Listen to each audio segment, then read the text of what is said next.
পেরিয়ে গেছে বছর, ক্লাসরুম বদলেছে, ব্যস্ততা বেড়েছে, জীবনের গল্প নিয়ে নতুন মোড়। তবুও কিছু সম্পর্ক থেকে যায় ঠিক আগের মতোই।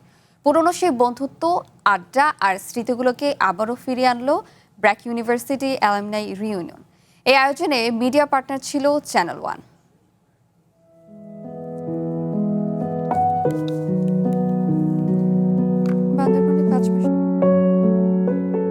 বন্ধুত্বের বয়স বাড়ে কিন্তু কমে না অনুভূতি। বছরের পর বছর আবারও একসাথে হলেন ব্র্যাক ইউনিভার্সিটির সাবেক শিক্ষার্থীরা। পুরনো ক্লাসরুম, ক্যাম্পাস আর আড্ডার স্মৃতি যেন আবারও জীবন্ত হয়ে উঠল অ্যালামনাই রিইউনিয়নে।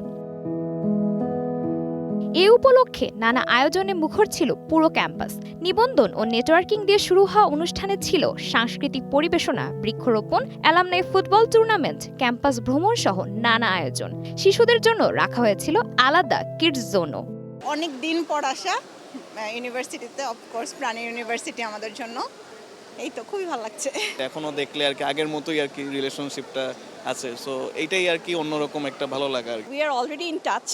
সো আমি 2008-এর ব্যাচ।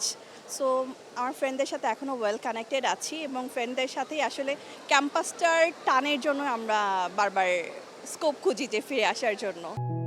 কেউ বন্ধুদের সঙ্গে গল্পে মেতেছেন, কেউ খুঁজছেন বহুদিনে হারিয়ে যাওয়া সহপাঠীকে, আবার কেউ এসেছেন পরিবার, সন্তান কিংবা জীবনসঙ্গীকে নিয়ে। দীর্ঘ সময় পর একসাথে হয় অনেকেই ফিরে গেছেন ছাত্র জীবনের স্মৃতিতে। পুরনো সম্পর্কগুলো যেন আবারও খুঁজে পেয়েছে নতুন উষ্ণতা।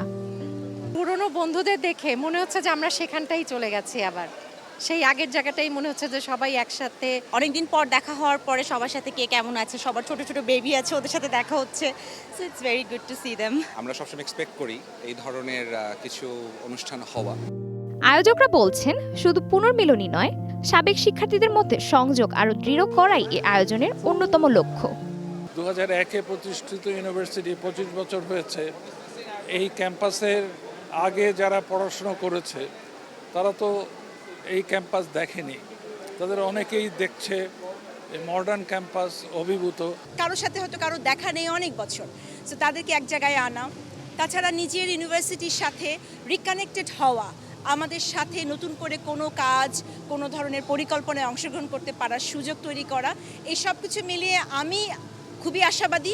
দিনব্যাপী এই আয়োজনে ছিল র্যাফেল ড্র, সাংস্কৃতিক অনুষ্ঠান, পুরস্কার বিতরণী এবং শিরোনামহীন ব্র্যান্ডের পরিবেশনা।